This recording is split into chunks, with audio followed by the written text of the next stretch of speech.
Hello everybody, how are you? This is Arc English. As you know, as I made promise last time, I made some topic. We discussed about grammar and about tenses, and today we are going to see the next topic. We call that idioms. An idiom is a phrase or expression that has a figurative meaning different from the literal word, like the bucket meaning to die, not actually involving buckets. An idiom jechuun akka beeknutti akka afaan oromootti jechama jechuudha yookiin immoo ibsama hiikkaan jechoota barraanii hiika biraa kan kennu jechuudha. ኢዲየም ማለት ዘይባዊ አገላለጽ ማለት ነው፣ ወይም ዘይባዊ አነጋገር እንደማለት ነው። ነገሩ የሚገልጸው ያ ከተጻፉት በስተጀርባ ሌላ ትርጉም ማስተላለፍ ሲችል ወይም ማስተላለፍ ሲፈልግ ለእንደዛ አይነቱ ምን እንላለን? ኢዲየም እንላለን። ለምሳሌ ኪክ ዘ ቡኬት ይጀዳ ኪክ ዘ ቡኬት ሚኒንግ ቱ ዳይ ኖት አክቹዋሊ ኢንቮልቪንግ ቡኬትስ ኪክ ዘ ቡኬት jechuun maal jechuudha? Du'uu jechuudha። አሁን እዚህ ጋር ኪክ ዘ ቡኬት ይላል። ኪክ ዘ ቡኬት ይላል። ምን ለማለት ተፈልጎ ነው? ሞትን የሚያመለክት ማለት ነው። በቃ መሞት ማለት ነው። ሰውዬ ሞተ ማለት ስንል ደማን ኪክ ደ ቡኬት እንላለን ማለት ነው። ስለ ባልዲው ማውራት ፈልጎ አይደለም። ቡኬት ማለት ባልዲ ነው። አለምን ኪክ ደግሞ መምታት ማለት አይደለም። ስለዚህ እዚህ ጋር መሞትን ነው የሚያመለክተው። በከኛ ኦሮሞ keessatti ኢዲየሚን yookaan jechamni tokko harkaan deemi jedha. Harkaan deemi jechuun mallaqa barbaachisa yookiin mallaqa fidii jechuudha. And the first example would be mind your own business means stop interference. Mind your own business jechuun maal jechuudha? Hedduudhaan seenuu dhiisi, hedduudhaan seenuu dhaabii jechuudha. Mind your own business ማለት አሁን እዚህ ጋር ጣልቃ አትግባ ወይም ጣልቃ መግባትን አቁም እንደማለት ነው። ኤግዛምፕል ዶንት ቴል ሚ ዋት ዱ ማይንድ ዮር አውን ቢዝነስ kana jechuun maal akka hojjechuu hin qabu ati natti hin himin yookiin natti himuu hin qabdu, dhimma kan kee qofatti yaadda'e jechuudha። አሁን እዚህ ጋር ኤግዛምፕል ዶንት ቴል ሚ ብሎ ይጀምራል። ምን መስራት እንዳለብኝ አንተ አትነግረኝም፣ ስላንተ ወይም ህይወትህን ኖር እንደማለት ነው። ስለኔ አገባም። And the next example, change your mind means change your decision. It is very simple, decision meaning change your mind jechuun maal jechuudha? Asitti murtoo kan kee jijjiirii jechuudha። change your mind ማለት አሁን እዚህ ጋር ምንድን ነው? ውሳኔህን ቀይር እንደማለት ነው። ውሳኔህን ቀይር። ኤግዛምፕል my mother said to me change your mind. fakkeenyaaf asitti maal jedha? harmeen koo murtoo kan koo akka jijjiiruu natti himte yookiin harmeen koo murtoo kee jijjiirii naan jette። እዚህ ጋር ምን ማለት ፈልጎ ነው?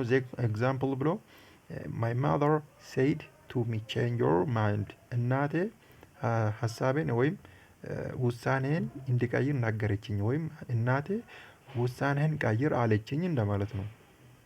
ይሄ ምንድነው? ዘይቤያዊ አነጋገር እንለዋለን።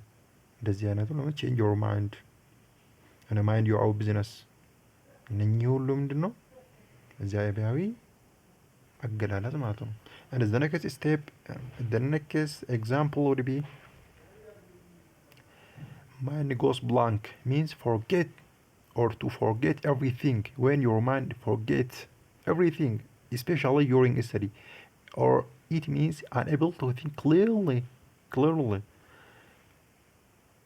kana jechuun maal jechuudha? yeroo sammuun keenya wantuma hundaa guutumaan guututti dagatu yookiin yaadachuu dadhabuu jechuudha. yookiin ammoo unable to think clearly, qulqullinaan wanta tokko yaaduu dhabuu. yoo wanti tokko wal keessa isa harkaa boora'u sammuu kan keetitti yaada garaagaraatiin yoo sammuun kee jeeqame waan akkasiitiif fayyadamna jechuudha. kana jechuun guutumaan guutummaa jechuudha mind goes blank jechuun sammuun kan koo yaadachuu hin dandeenye.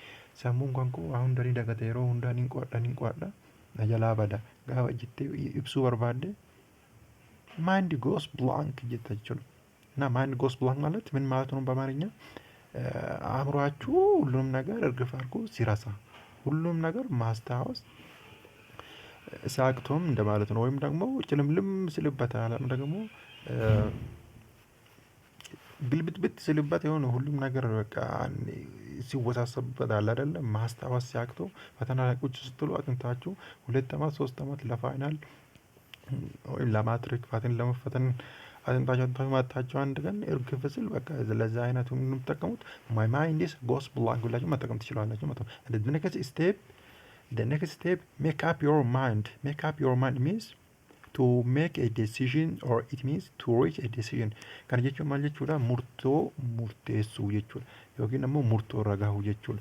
Make up your mind jechuun maal jechuudha jenne murtoo murteeffachuudha በአማርኛ ሜክ አፕ ዮር ማይንድ ሚንስ ይሄ ዛይቤ ምን ለማለት ነው? አይም ሶሪ ይሄ ዛይቤያዊ አገላለጽ ምን ለማለት ተፈልጎ ነው?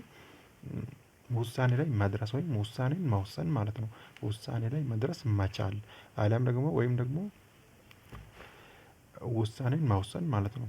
ኤግዛምፕል there are many options I can't make up my mind. Fakkeenya asitti maal jedha? Sababa filannoon baay'een naaf dhiyaateen kanneen keessaa filachuudhaaf natti ulfaate yookiin ammoo murtoo koo murteessuu hin dandeenye kamiin akka filadhu murtoo koo murteessuu hin dandeenye እዚህ ጋር ምን ይላል? ብዙ ምርጫዎች ስላቀረቡልኝ ምርጫ መምረጥ አልቻልኩም የሚለውን ይሰጣል ማለት ነው። Mind your language. The last example would be what means be careful. What to say? Be careful. Kana jechuun maal jechuudha? Waan jettu keessatti jecha kan kee keessatti of eeggadhu.